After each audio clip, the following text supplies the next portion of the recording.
The myth of the divided brain, debunking the fallacy of dominant hemispheres. For decades, the popular idea has circulated that our brain is divided into two clearly differentiated halves: the left hemisphere, supposedly logical and analytical, and the right, creative and intuitive. This belief has led many to label themselves as left-brained people or right-brained people. However, modern neuroscience reveals a much more complex and fascinating reality. The truth is that our brain functions as an integrated whole, with both hemispheres working in close collaboration in virtually all the tasks we perform. This interconnection is fundamental to our ability to think, feel, and act in a coherent manner.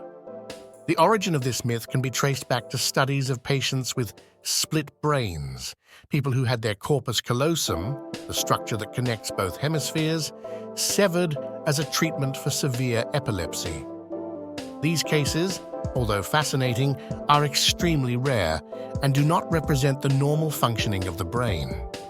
In reality, communication between the hemispheres is constant and crucial.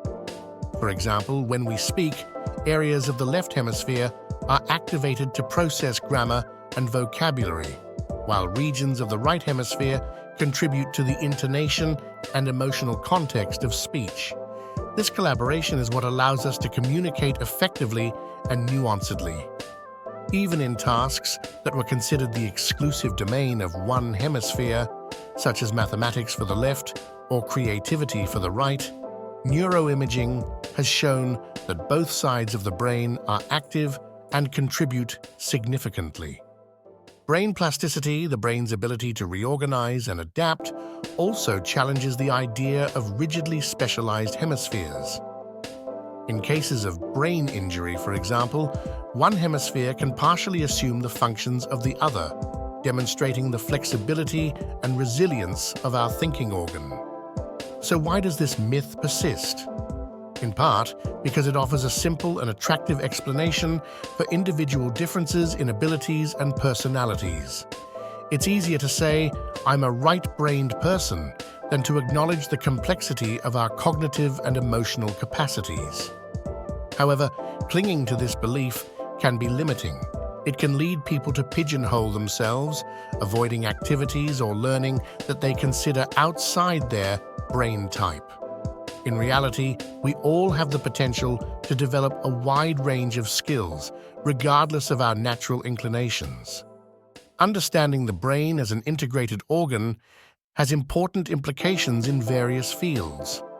In education, it suggests that learning approaches involving multiple modalities, visual, auditory, kinesthetic, may be more effective than those that focus on a single style. In therapy, it implies that interventions that address both emotional and cognitive aspects may be more beneficial. Modern neuroscience invites us to appreciate the complexity and interconnectedness of our brain. Instead of thinking in terms of left versus right, we should consider how different brain regions work together to create our rich experience of the world.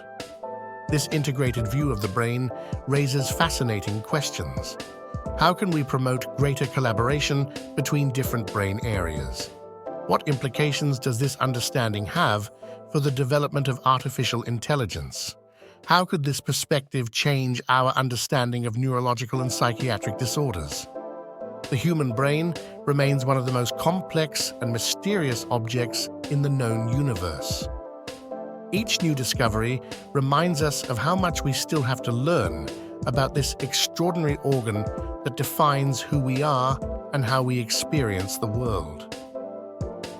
The debunking of the left-right division is just the beginning of a fascinating journey towards a deeper understanding of our own minds.